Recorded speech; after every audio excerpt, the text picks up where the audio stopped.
আমাদের আজকের যে পোশাক শিল্প সেটা জিয়াউর রহমানের হাত ধরে বাংলাদেশে প্রতিষ্ঠিত হলো। বর্তমান সরকারের যে আই হ্যাভ এ প্ল্যান, সেই প্ল্যানের ভিতরে আমরা এই ধরনের কোনো নীতি বা এই ধরনের কোনো পরিকল্পনা মাননীয় স্পিকার আমরা পাইনি। এই সরকারের অনেক ভালো কথা আমরা আসলে বিশ্বাস রাখবো কিভাবে? আমি রেন্টে কারে ভাড়া নিয়ে একটা গাড়ি আমি ব্যবহার করা লাগে আমার নিরাপত্তার জন্য, তো সেই গাড়ি ভাড়াটা এখন মাননীয় স্পিকার দিতে পারিনি মাসের শেষ। বাজেট বক্তব্য, আমি প্রথমত মাননীয় অর্থমন্ত্রীকে ধন্যবাদ জানাই যে একটা ভঙ্গুর অর্থনীতির মধ্য দিয়ে এই সরকার অনেকের অনেক চাহিদা, অর্থনৈতিক সংকট এর মধ্য দিয়ে যে কোনো অর্থমন্ত্রীর একটা বাজেট পেশ করা আসলেই অনেক দুরূহ কাজ, দুঃসাধ্য কাজ। এবং মাননীয় অর্থমন্ত্রীর বাজেট বক্তব্যটা অত্যন্ত সুলিখিত হয়েছে, 234 পৃষ্ঠার বক্তব্য। সেটার জন্য মাননীয় অর্থমন্ত্রীকে আমি প্রথমত ধন্যবাদ জানাই। মাননীয় স্পিকার, প্রশংসা দিয়ে শুরু করলাম। মাননীয় স্পিকার, বাজেট নিয়ে বিরোধী দলের পক্ষ থেকে যেই মোটা দাগে যে সমালোচনাগুলো সেগুলা ইতিমধ্যে চলে এসেছে, সেখানে আমার নতুন করে আসলে যুক্ত করার কিছু নাই। আমরা বলেছি এই বাজেটটা ঘাটতি বাজেট। আমরা বলেছি যে রাজস্ব লক্ষ্যমাত্রা নির্ধারণ করা হয়েছে এটি অবাস্তব। সরকার দলের পক্ষ থেকে তারা বলেছেন তারা স্বপ্নবিলাসী, তারা অসম্ভবকে সম্ভব করতে চায়। যেভাবে তারা নির্বাচনে জয়লাভ করেছেন একইভাবে তারা এই বাজেটকেও বাস্তবায়ন করতে চান তারা। তো মাননীয় স্পিকার, নির্বাচনের বিতর্কে আমি যাব না, সেটা অন্যদিকে চলে যাবে, নিশ্চয়ই একদিন সত্য প্রকাশিত হবে। মাননীয় স্পিকার, বাজেট অর্থনীতির সাথে সম্পর্কিত। রাষ্ট্র যেমন কোনো আবেগের বিষয় না, অর্থনীতিও কোনো আবেগের বিষয় না। আমরা বললাম, আমরা চাইলাম, আমরা বাস্তবায়ন করে ফেলবো সবাই মিলে, আর আমরা করে ফেলবো, এটা সম্ভব নয়। একটি বাজেট বা অর্থনীতির পরিবর্তনের জন্য উৎপাদন, বন্টন, ভোগ, বিনিয়োগ সব কিছুর একটি সুষম পরিকল্পনা প্রয়োজন। সেই পরিকল্পনা আমরা এই বাজেট বক্তব্যে মাননীয় স্পিকার পাইনি। মাননীয় স্পিকার, বাজেটের যাওয়ার আগে আমি যদি একটু অর্থনৈতিক প্রেক্ষাপট নিয়ে কথা বলি। 1971 সাল বাংলাদেশের ছাত্র, তরুণ, কৃষক সবাই একটি জনযুদ্ধের মাধ্যমে এই ভূখণ্ডকে স্বাধীন করল, লক্ষ্য সামাজিক ন্যায় বিচার প্রতিষ্ঠা করা। কিন্তু দুঃখের বিষয় 1971 সালের পরে আমরা দেখলাম কলকারখানা সবকিছু জাতীয়করণ করে রক্ষী বাহিনীর হাতে তুলে দেওয়া হলো। আওয়ামী লীগের নেতাকর্মীরা সবকিছু দলীয়করণ করলো, ভোগ দখল করলো। ফলশ্রুতিতে দুর্ভিক্ষ আসলো, হাজার হাজার মানুষ মারা গেল, আমাদের অর্থনীতি আরো ভঙ্গুর পরিস্থিতিতে আসলো। পরবর্তীতে বাকশাল হলো, বাকশালের পতন ঘটলো এবং ঘটনা পরিক্রমায় মেজর জিয়াউর রহমান বাংলাদেশের শাসক হলেন। জিয়াউর রহমান ক্ষমতায় এসে যেই নীতিটি নিয়েছিল মাঝারি, ক্ষুদ্র এবং মাঝারি শিল্পের বিকাশ, জিয়াউর রহমান সঠিকভাবে অনুধাবন করেছিলেন বাংলাদেশের সেই সময়ের অর্থনৈতিক সংকট হচ্ছে কর্মসংস্থান। ফলে তিনি মুক্তবাজার অর্থনীতিকে প্রমোট করলেন এবং আমাদের আজকের যে পোশাক শিল্প সেটা জিয়াউর রহমানের হাত ধরে বাংলাদেশে প্রতিষ্ঠিত হলো। আমরা 1978 সালে জিয়াউর রহমান নুরুল কাদেরের দেশ গার্মেন্টসকে প্রমোট করলেন, সহায়তা করলেন দেশ গার্মেন্টস প্রতিষ্ঠায়। সাউথ কোরিয়ার জাইইউ নামক একটি কোম্পানির সাথে চুক্তি করে এদেশের উদ্যোক্তাদের, পোশাক শিল্পের উদ্যোক্তাদের প্রশিক্ষিত করলেন এবং এর মাধ্যমে কয়েকশো শিল্প কারখানা তৈরি হলো, মাঝারি শিল্পের বিকাশ হলো এবং দেশে কর্মসংস্থান তৈরি হলো। মাননীয় স্পিকার, আমাদের দেশে বর্তমান যে সংকট, কর্মসংস্থানের সংকট, আমাদেরকে জিয়াউর রহমানের মতো এই ধরনের একটা নীতি বা পরিকল্পনা অনুসরণ করা প্রয়োজন ছিল মাননীয় স্পিকার। কিন্তু আফসোস, বর্তমান সরকারের যে আই হ্যাভ এ প্ল্যান, সেই প্ল্যানের ভিতরে আমরা এই ধরনের কোনো নীতি বা এই ধরনের কোনো পরিকল্পনা মাননীয় স্পিকার আমরা পাইনি, যেটা দেশে কর্মসংস্থান তৈরি করতে পারবে। 2008 সালে আওয়ামী লীগ সরকার ক্ষমতায় আসার পরে আমরা জানি গত 16 বছর কি হয়েছে। রাজনৈতিক ক্ষমতা কুক্ষিগত হয়েছে, দলীয়করণ হয়েছে। রাজনৈতিক ক্ষমতা কুক্ষিগত হওয়ার সাথে সাথে অর্থনীতিও কুক্ষিগত হয়েছে, সম্পদ কুক্ষিগত হয়েছে। ফলে অলিগার্ক শ্রেণী তৈরি হয়েছে, সিন্ডিকেট তৈরি হয়েছে। আপনি বিভিন্ন সেক্টরে যাবেন, 3-4টা কোম্পানি বাংলাদেশের সেই সেক্টরের সকল ব্যবসা নিয়ন্ত্রণ করছে। আমরা জানি কিভাবে ব্যাংক লুট হয়েছে, দেশের হাজার হাজার কোটি টাকা লোপাট হয়েছে। এই অলিগার্ক যেই অর্থনৈতিক ব্যবস্থা তৈরি হলো, সমাজে বৈষম্য তৈরি হলো এবং বাংলাদেশের তরুণ যুবকরা তারা কোনো কর্মসংস্থান পাচ্ছে না। 2024 সাল, বাংলাদেশের বিশ্ববিদ্যালয়ের ছাত্ররা, তরুণরা রাস্তায় নেমে আসলো কোটা সংস্কারের দাবিতে। 2018 সালেও নেমে এসেছিল, এর আগে ভ্যাট বিরোধী আন্দোলনে নেমে এসেছিল।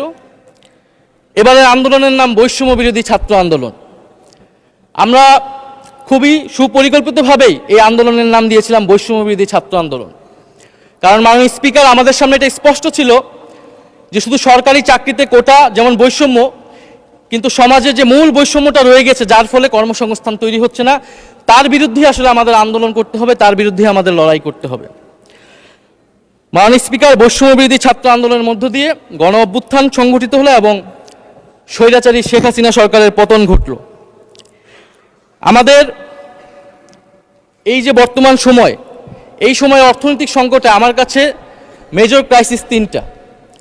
একটা হচ্ছে কর্মসংস্থান তৈরি, দ্বিতীয়ত হচ্ছে ব্যাংকিং খাত সংস্কার এবং তৃতীয়ত হচ্ছে আমাদের যে বিদ্যুতের যে চুক্তিগুলো হয়েছে, বিদ্যুতের দাম যে বেড়ে গিয়েছে সেটাকে আমরা কিভাবে আবার কমিয়ে আনবো, সহনীয় পর্যায়ে আনবো।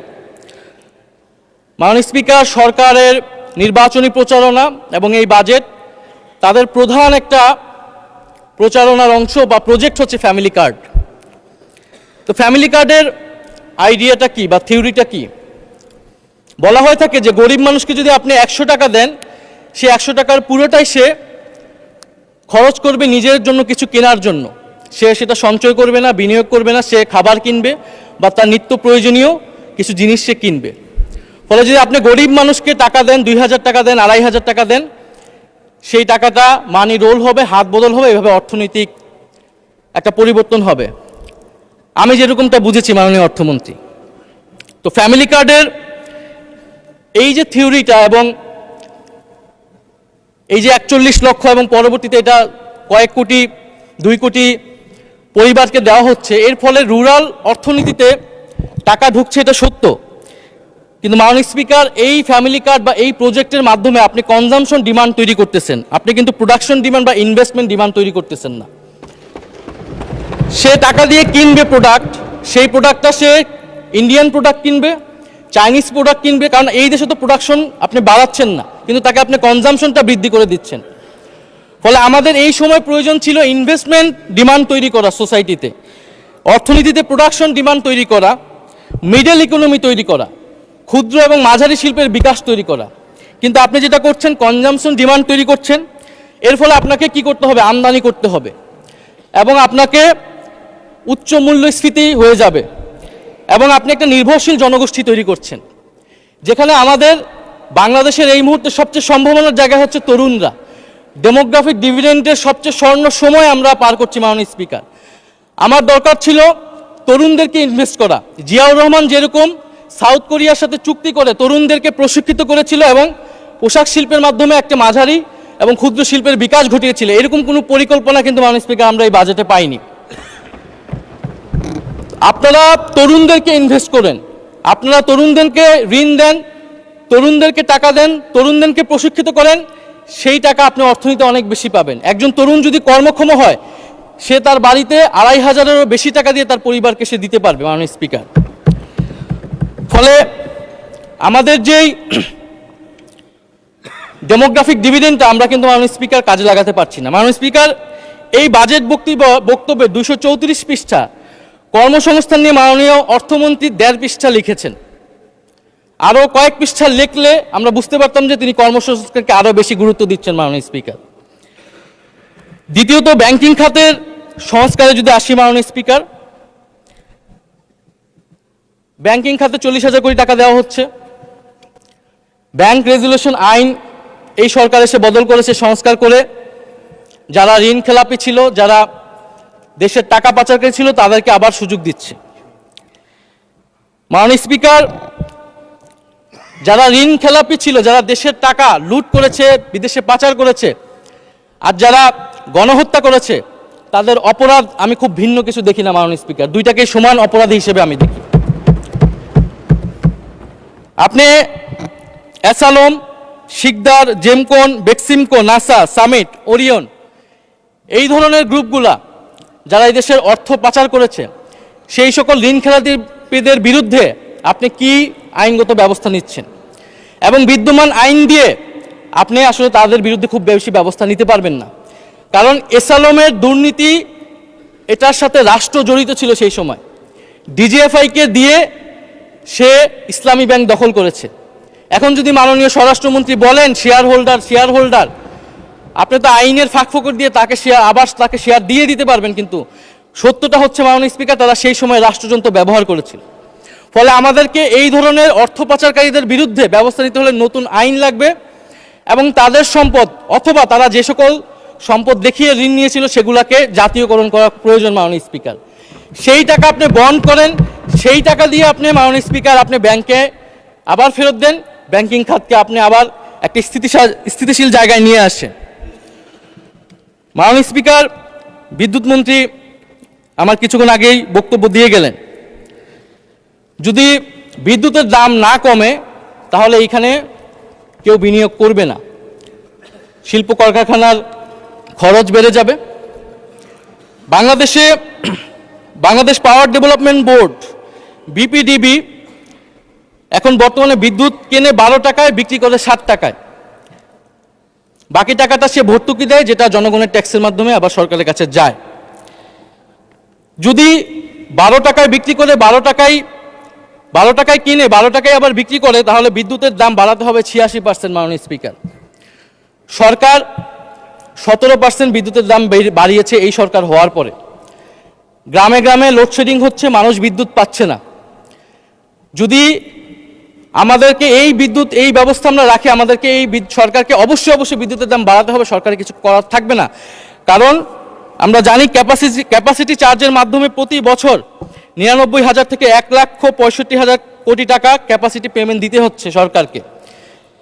তো এই যে চুক্তিগুলো হলো জরুরি আইন তৈরি করার মাধ্যমে, যেটা 14 বছর ছিল, এই আইনগুলো নিয়ে সরকার কি ব্যবস্থা নিবে? মাননীয় অর্থমন্ত্রী তার বাজেট বক্তব্যে একটি লাইন বলেছেন যে এটা নিয়ে তারা পর্যালোচনা করবেন এবং ব্যবস্থা নেবেন, প্রয়োজনীয় ব্যবস্থা।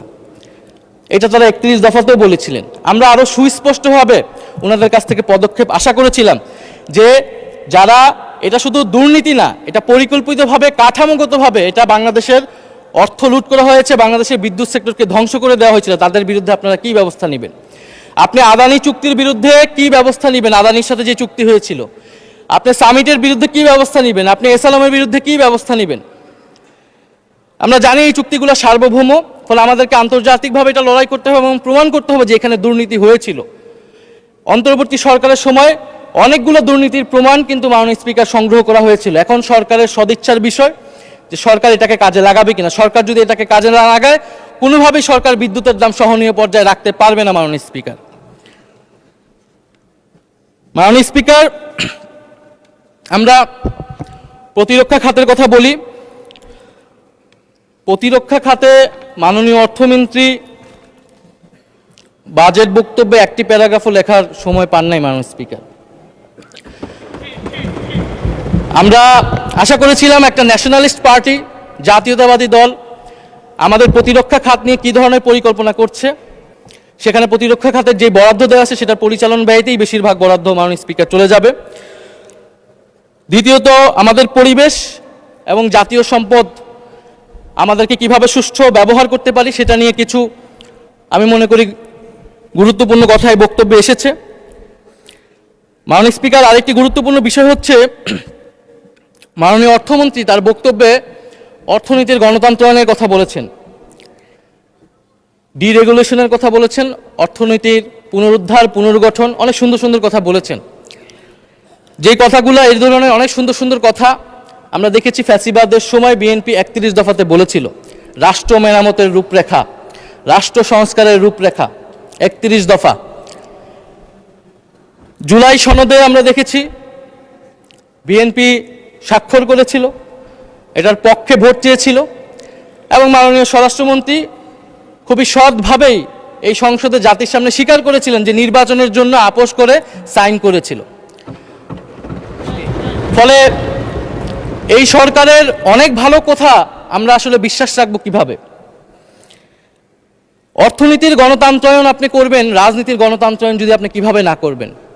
রাজনৈতিক সংস্কার যদি না হয়, যদি সুশাসন নিশ্চিত না হয়, যদি জুলাই সনদ বাস্তবায়ন না হয়, তাহলে আপনি কিভাবে অর্থনীতির সংস্কার করবেন মাননীয় স্পিকার? অর্থনীতির গণতন্ত্রায়ন আপনি কিভাবে করবেন? আপনি দুদক সংস্কার করবেন কিনা, আপনি বিচার বিভাগ সংস্কার করবেন কিনা, আপনি সংবিধানের গণতান্ত্রিক সংস্কারগুলো করবেন কিনা, এর উপর নির্ভর করবে আপনি অর্থনৈতিক সংস্কার এবং অর্থনৈতিক গণতন্ত্রায়ন কতটা সফলভাবে করতে পারবেন। 31 দফাতে অর্থনৈতিক সংস্কার কমিশনের কথা করার কথা ছিল, সাংবিধানিক সংস্কার কমিশনের কথা ছিল, তো অর্থনৈতিক সংস্কার কমিশন কোথায় গেল মাননীয় স্পিকার? সাংবিধানিক সংস্কার কমিশন কোথায় গেল মাননীয় স্পিকার? তাহলে এগুলো কি জাতির সাথে প্রতারণা নয়? একইভাবে এই বাজেটকে যদি আমরা একটা প্রতারণার দলিল বলি, তাহলে মাননীয় স্পিকার আমরা কি খুব বেশি ভুল বলবো? মাননীয় স্পিকার, এই বাজেটে আমরা যেটা বলেছি যে রাজস্ব আপনি বাজেটে ঘাটতি বাজেট করছেন। কেইনসীয় অর্থনীতিতে যখন মহামন্দা চলে তখন ঘাটতি বাজেট করে, তখন মুদ্রা ছেড়ে দেওয়া হয় যাতে চাহিদা বৃদ্ধি পেলে কর্মচাঞ্চল্য তৈরি হবে, সমাজে অর্থনীতি বেগবান হবে। কিন্তু মাননীয় স্পিকার, এইখানে যেই আমাদের রাজস্ব ধরা হয়েছে আর আমাদের যে পরিচালন ব্যয় 6,21,000 কোটি টাকা, আমাদের কিন্তু এই রাজস্ব তো উঠবে না আমরা জানি, আমরা কিন্তু ঘাটতি বাজেট দিয়ে আমরা আসলে বিনিয়োগ করি যাতে পরবর্তীতে সুফলটা আবার রাষ্ট্র পায়, জনগণ পায়। কিন্তু আমাদের যে পরিচালন ব্যয় ধরা হয়েছে, এটাই কিন্তু মাননীয় স্পিকার আমাদেরকে ঋণ করা লাগবে এবং এই ঋণ কোথায় গিয়ে শেষ হবে? বিগত আমলে আমরা দেখেছি দেশকে ঋণগ্রস্ত করা হয়েছে, প্রচুর ঋণ নেওয়া হয়েছে। ফলে ঠিক অর্থনৈতিক গুণগত পরিবর্তনটা বিগত সময় থেকে কোথায় হলো, এটা আমাদের কাছে মাননীয় স্পিকার ধরা পড়ছে না। মাননীয় স্পিকার, আমি একটু অন্য বিষয়ে যেতে চাই। আমাদের একজন সরকার দলীয় মাননীয় সংসদ সদস্য তার এক বক্তব্যে বলেছেন যে এখন অনেকে গাড়ি চড়ে, যে আগে তারা কি চড়তো বা রিক্সায় চড়তো, এখন তারা গাড়ি চড়ে, এরকম একটা কথা বলেছেন মাননীয় স্পিকার। মাননীয় স্পিকার, আজকে মাসের কত তারিখ? 28। আমি রেন্টে কারে ভাড়া নিয়ে একটা গাড়ি আমি ব্যবহার করা লাগে আমার নিরাপত্তার জন্য, তো সেই গাড়ি ভাড়াটা এখন মাননীয় স্পিকার দিতে পারিনি, মাসের শেষ। তো আমাদের সরকার দলীয় অনেক নেতা তারা জেলে থাকা অবস্থায় তাদের সম্পদ মাননীয় স্পিকার কয়েক গুণ বৃদ্ধি পেয়েছে আওয়ামী লীগ আমলে, মাশাআল্লাহ। এই আমলে সেটা কয়েক গুণ বৃদ্ধি পাবে মাননীয় স্পিকার, এটা আমরা জানি না। যারা ধান খেতে, পাট খেতে মাননীয় স্পিকার থাকতে হতো, 5ই আগস্টের পরে তাদের জীবনের কি পরিবর্তন হয়েছে তাদের প্রতিবেশীরা মাননীয় স্পিকার খুব ভালো করেই জানে। মাননীয় স্পিকার, জুলাই ফাউন্ডেশন নিয়ে কিছু কথা বলতে চাই। জুলাই ফাউন্ডেশন গণ অভ্যুত্থানের পরে অন্তর্বর্তী সরকারের সময় গঠিত হয়েছিল। এই ফাউন্ডেশনটি বর্তমানে অর্থাভাবে চলতে পারছে না। সরকারের কাছে, অর্থমন্ত্রীর কাছে আবেদন থাকবে, ওনারা অনেক টাকা খরচ করছে বিভিন্ন জায়গায়, এই ফাউন্ডেশনে যাতে ওনারা একটা বরাদ্দ দেয়, এটার জন্য খুব বেশি খরচ হবে না। সরকার বিভিন্ন ফাউন্ডেশন এমনিতে পরিচালনা করে। জুলাই গণ অভ্যুত্থান অধিদপ্তর যেটা, সেইটার একটা ফাংশন আছে, কিন্তু জুলাই ফাউন্ডেশনের মাধ্যমে পুনর্বাসন, কাউন্সিলিং সহ অনেকগুলো কাজ যেটা সরকারি অধিদপ্তরের মাধ্যমে সম্ভব হবে না। ফলে আমরা আশা করব যে জুলাই ফাউন্ডেশনের অর্থমন্ত্রী বরাদ্দ দিবেন। জুলাই গণ অভ্যুত্থান জাদুঘর, শোনা যাচ্ছে যে সরকারের একটা অংশ জাদুঘরটাকে খুলতে দিচ্ছে না, আমরা জানি না এটা সত্য কিনা, আমরা আশা করব এই কথাটা যাতে সত্য না হয়। এবং 5ই আগস্টের মধ্যেই জুলাই আসতেছে, এর মধ্যে যাতে জুলাই গণ অভ্যুত্থান জাদুঘর সেটাকে ওপেন করা হয় মাননীয় স্পিকার। মাননীয় স্পিকার, আরেকটু অন্য বিষয়ে যেতে চাই, যেটা দুর্নীতি নিয়ে অনেকেই কথা বলেছেন। দুর্নীতি রোধ করার জন্যই মাননীয় স্পিকার সুশাসন এবং রাজনৈতিক সংস্কারের প্রয়োজন ছিল, গণভোট বাস্তবায়নের দরকার ছিল। মাননীয় স্পিকার, দুর্নীতি নিয়ে একটা গল্প আছে। এক ভারতীয় যুবক এবং এক বাংলাদেশি যুবক একসাথে বিলেতে পড়াশোনা করতে গিয়েছে। সেখানে তাদের পরিচয়, এবং তারা সেখানে কোনো রকমের ডিগ্রি নিয়ে দেশে ফিরেছে। তো দেশে ফিরে তাদের কাছে মনে হয়েছে তারা যদি ধনী হতে চায় তাহলে রাজনীতি হচ্ছে তাদের জন্য সবচেয়ে সহজ অপশন। দুজনেই রাজনীতিতে যুক্ত হলো এবং দুজনেই অল্প সময়ের মধ্যে সংসদের সদস্য হয়ে গেল দুই দেশের। এর মধ্যে ভারতীয় যেই যুবক ছিল সে অনেক ধন সম্পদ করে ফেললো এবং সে বাংলাদেশি যুবককে তার দেশে দাওয়াত দিল। তো বাংলাদেশি যুবক ভারতে গেল এবং বিমানবন্দরে নেমেই সে জিজ্ঞাসা করলো যে তুমি কিভাবে এত ধন সম্পদ করতে পেরেছো। তো ভারতীয় যুবক বলল যে তুমি যখন বিমানবন্দরে আবার যখন ফেরত যাবা তখন আমি সেই রহস্যের কথা বলবো। তো সে ভারত ঘুরে আবার যখন ফেরত যাচ্ছে বিমানবন্দরে, তখন রাস্তায় সে ভারতীয় যুবক নদীর উপরে একটা সেতু দেখাচ্ছে যে এই সেতুটা দেখছো, এই সেতুর অর্ধেক হচ্ছে আমার ধন সম্পদের উপর দাঁড়িয়ে আছে। বাংলাদেশি যুবকটা সেই ইঙ্গিতটা বুঝতে পারলো এবং দেশে ফিরে আসলো। দেশে ফেরত এসে কয়েক বছরের মধ্যে সেও অনেক ধন সম্পদের মালিক হয়ে গেল এবং ভারতীয় যুবককে আবারও বাংলাদেশে দাওয়াত দিল। ভারতীয় যুবক বাংলাদেশে আসলো, এসে সেই বাংলাদেশি যুবককে বলল কোথায় তোমার সেতু কোথায়। তো বাংলাদেশি যুবক বলল যে তুমি থাকো 2 দিন, যাওয়ার সময় বিমানবন্দরে আমি তখন তোমাকে এই রহস্যের কথা বলবো। তো 2 দিন থেকে সে যখন বিমানবন্দরে আবার বিদায় দিতে জানাচ্ছে ভারতীয় যুবককে, তখন সে নদীর উপরে একটা সেতু দেখাচ্ছে যে ওই যে দেখছো সেতুটা, ওই সেতুটার উপরে আমার ধন সম্পদের উপরে সেতুটা দাঁড়িয়ে আছে। ভারতীয় যুবক বলল কোথায়, সেতু কোথায়? তখন বাংলাদেশি যুবক বলল তুমি যদি সেতু দেখতেই তাহলে তার আমার ধন সম্পদ এতটা হতো না। তো মাননীয় স্পিকার, বাংলাদেশের উন্নয়ন, মেগা প্রকল্প, মেগা প্রজেক্ট, এগুলোর মাধ্যমে ধন সম্পদ কিভাবে তৈরি হয়, আমলাতন্ত্র, রাজনীতিবিদ, ব্যবসায়ী চক্র কিভাবে ফুলে ফেপে বড় হয়েছে এটা আমরা জানি। এইটাকে চেক অ্যান্ড ব্যালেন্স করার জন্য, এটাকে অ্যাকাউন্টেবল করার জন্য, জবাবদিহিতার আওতায় আনার জন্য মাননীয় স্পিকার হচ্ছে জুলাই সনদ এবং গণভোট অনুষ্ঠিত হয়েছিল। আপনি যে লোকাল লেভেলে ফ্যামিলি কার্ড দিচ্ছেন সেখানে যে দুর্নীতি হবে না তার কি গ্যারান্টি? আপনি কিভাবে সেটা নিশ্চিত করবেন যে সেটা যার প্রাপ্য সে পাবেন? আপনি কি স্থানীয় প্রশাসনকে শক্তিশালী করেছেন? আপনি কি স্থানীয় সরকারকে সংস্কার করেছেন? আপনি তো সেখানে দলীয় প্রশাসক বসিয়ে রেখেছেন।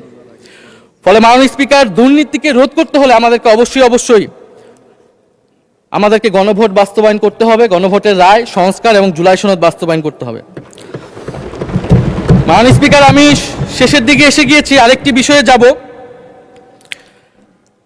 এই সরকার আসার পরে সীমান্তে প্রায় 10 জনের মতো ভারতীয় বাহিনী বিএসএফ দ্বারা হত্যা করা হয়েছে এবং পুশিং করার চেষ্টা করা হচ্ছে অবৈধ বাংলাদেশি বলে। আমরা এই বাজেট অধিবেশনে পুশিং নিয়ে একটা আলোচনা করতে চেয়েছিলাম মাননীয় স্পিকার। এই আলোচনাটা আমরা জানি না কোন কারণে এই আলোচনাটা আমাদেরকে করতে দেওয়া হয় নাই। সরকারি দল, বিরোধী দল, সমালোচনা, প্রশংসা, এত কথা হলো, আমরা কি 1 ঘন্টা সময় মাননীয় স্পিকার বের করতে পারতাম না পুশিং নিয়ে আলোচনা করার জন্য? আমরা বিএনপির নামের সাথে জাতীয়তাবাদ শব্দটা আছে, আমরা দেখতে চাই তারা কিভাবে সীমান্ত হত্যা বন্ধ করে মাননীয় স্পিকার, এবং সেই বিষয়ে আমরা সর্বাত্মকভাবে সহযোগিতা করব। আমরা বিজেপিকে সাধুবাদ জানাই এই মহান সংসদ থেকে, তারা যেভাবে প্রতিরোধ করছে, যেভাবে দৃঢ়তার সাথে দাঁড়িয়ে রয়েছে। বাংলাদেশের 18 কোটি জনগণ মাননীয় স্পিকার বাংলাদেশ বিজেপির সাথে রয়েছে। মাননীয় স্পিকার, পশ্চিমবঙ্গে একটি নির্বাচন হয়েছে এবং শুভেন্দু অধিকারী সেখানকার মুখ্যমন্ত্রী হয়েছে। নির্বাচনের আগে এবং পরে বাংলাদেশকে নিয়ে লাগামহীন বক্তব্য দিয়ে যাচ্ছে মাননীয় স্পিকার। তিনি বলেছেন নির্বাচনী এক জনসভায়, আমাদের জন্যই বাংলাদেশ তৈরি হয়েছে, বড় বড় কথা বলো, অবৈধ সবাইকে পাঠিয়ে দেব। তিনি এর আগে একটি জনসভায় বলেছেন ইসরায়েল যেভাবে গাজাকে শিক্ষা দেয় বাংলাদেশকেও সেভাবে শিক্ষা দিতে হবে। মাননীয় স্পিকার, এই অদ্ভুতের জবাব বাংলাদেশ সরকারকে দিতে হবে, পররাষ্ট্র মন্ত্রণালয়কে দিতে হবে। আমরা পররাষ্ট্র মন্ত্রণালয় থেকে কঠোর জবাব আশা করছি এবং ইতিহাস ভুলে গেলে চলবে না। এই পূর্ববঙ্গের কৃষকের টাকায় মাননীয় স্পিকার কলকাতা শহর তৈরি হয়েছিল। কলকাতা শহর আমরা 1937 সালে বিজয় লাভ করেছিলাম মাননীয় স্পিকার, এবং শ্যামাপ্রসাদ মুখার্জিরা তারা সাম্প্রদায়িক নীতির ভিত্তিতে পশ্চিমবঙ্গ ভাগ করেছিল, যে পশ্চিমবঙ্গ দিবস আজকে নরেন্দ্র মোদী পালন করছে। আমরা এই জাতীয়তাবাদী সরকারকে আমরা সেই সমমর্যাদায় সমতার নীতি নিয়ে আমরা প্রতিবেশীর সাথে সম্পর্ক করতে চাই। বাংলাদেশ ফার্স্ট, এটা যাতে শুধু মুখে মুখে না থাকে। মাননীয় স্পিকার, আমাকে যদি আরেকটু সময় বাড়িয়ে দিতেন আমি শেষ করে ফেলবো। জি, 4 মিনিট দেওয়া হলো আপনাকে, ধন্যবাদ। মাননীয় স্পিকার, ভারতীয় নতুন হাই কমিশনার বাংলাদেশে এসেছেন দীনেশ ত্রিবেদী। তো ত্রিবেদী সাহেব বাংলাদেশে প্রবেশ করেই ভারতের আকাশ জমি বাংলাদেশের আকাশ জমির সাথে মিলিয়ে ফেলেছে মাননীয় স্পিকার। তো মিষ্টি কথায় মাননীয় স্পিকার চিরা ভিজে না, গত 16 বছরের কথা আমরা ভুলে যাইনি। তাদের উচিত ছিল, নতুন হাই কমিশনার উচিত ছিল প্রথমত অ্যাপোলজি করা। 16 বছরে বাংলাদেশে যে প্রত্যক্ষ এবং পরোক্ষভাবে আওয়ামী লীগকে ক্ষমতায় রাখতে সহায়তা করেছে ভারত সরকার, তার জন্য অ্যাপোলজি করা। এখানে যে গণহত্যা সংঘটিত হয়েছিল এবং এখনও সেই গণহত্যার হত্যাকারী ওসমান হাদির হত্যাকারীকে ভারতে আশ্রয় দেওয়া হয়েছে, বাংলাদেশে নাশকতা করছে আওয়ামী লীগ, তার জন্য ভারতীয় হাইকমিশনারকে অ্যাপোলজি করা উচিত ছিল। এবং কিভাবে বাংলাদেশের সাথে নতুন সম্পর্ক তৈরি করবে মর্যাদা এবং সমতার ভিত্তিতে, সেই কথা বলা উচিত ছিল মাননীয় স্পিকার। মাননীয় স্পিকার, আমরা সর্বশেষ বলতে চাই যে এই বাজেট অধিবেশন আমরা সবাই চাই বাংলাদেশের অর্থনৈতিক সমৃদ্ধি। আমার আজকের বক্তব্যের মূল কথাটাই ছিল যে এই দেশের তরুণদেরকে আপনারা কাজে লাগান, তরুণদেরকে কর্মক্ষম করুন, প্রশিক্ষণ দিন, প্রশিক্ষণ দিয়ে বিদেশে পাঠান, তরুণদেরকে দেশে প্রশিক্ষিত করে ক্ষুদ্র মাঝারি শিল্পের বিকাশে সহায়তা করুন। এবং আমাদের এই বঙ্গীয় বদ্বীপের সার্বভৌমত্ব আমরা রক্ষা করতে চাই, আমাদের সীমান্ত, আমাদের নদী, পানি, সাগর এবং অর্থনীতিকে রক্ষা করার লড়াই মাননীয় স্পিকার আমরা চালিয়ে যেতে চাই। আমরা মনে করি এই লড়াই এখনকার লড়াই না মাননীয় স্পিকার, এটা আমাদের পূর্বসূরীরা এই লড়াই চালিয়েছেন। 1947 সালে আমরা আমাদের কৃষকেরা জমির অধিকারের জন্য লড়াই করেছেন, পেয়েছেন জমির অধিকার। 1971 সালে আমরা স্বাধীন ভূখণ্ড পেয়েছি, 24 সালে আমরা সার্বভৌমত্ব পেয়েছি। মাননীয় স্পিকার, এই লড়াই চালিয়েছিলেন হাজী শরীয়তুল্লাহ ফরাজি আন্দোলনের মাধ্যমে, এই লড়াই চালিয়েছিলেন তিতুমির বাঁশের কেল্লার মাধ্যমে, এই লড়াই চালিয়েছিলেন হাবিলদার রজব আলী সিপাহী বিদ্রোহে, এই লড়াই শাহজালাল চালিয়েছিলেন গৌর গোবিন্দের বিরুদ্ধে। মাননীয় স্পিকার, আমাদের যে 100 বছরের সংগ্রাম, এই দেশের ভূখণ্ড, মাটি, আমাদের স্বাধিকার, আজাদি রক্ষা করার লড়াই, এই হাজারো সংগ্রাম লড়াইয়ের মধ্য দিয়ে আমরা একটা দেশ পেয়েছি যার নাম বাংলাদেশ। এই দেশকে আমরা রক্ষা করতে চাই, এই দেশকে আমরা ঐক্যবদ্ধ করতে চাই। এই দেশকে রক্ষার জন্য, স্বাধীনতা সার্বভৌমত্বের জন্য, বৈষম্যহীন এবং গণতান্ত্রিক বাংলাদেশের জন্যই 2024 সালে এত তরুণ, এত মানুষ জীবন দিয়েছে। আমরা আশা করব সেই জীবনদান বৃথা যাবে না। ফলে বর্তমান সরকারের প্রতি আমাদের আহ্বান থাকবে যে দুর্নীতি বন্ধ করুন, জুলাই সনদ বাস্তবায়ন করুন এবং যারা টাকা পাচার করেছে, অর্থনৈতিকভাবে লুটপাট করেছে, তাদেরকে বিচারের আওতায় আনুন। ইনশাল্লাহ আমরা ঐক্যবদ্ধভাবে এই বাংলাদেশ বিনির্মাণ করব এবং বাংলাদেশকে একসাথে নেতৃত্ব দিব। মাননীয় স্পিকার, আপনাকে ধন্যবাদ। ইনকিলাব জিন্দাবাদ। ইউএফটি ফার্স্টের সাথে ট্রেড করুন যে কোনো জায়গা থেকে, ক্যাম্পাসে ক্লাসের ফাঁকে, ঢাকার জ্যামে বসে কিংবা ঘরে বসে। ট্রেডিং এখন হাতের মুঠোয়, তাই ট্রেড করুন যখন খুশি, যেখানে খুশি।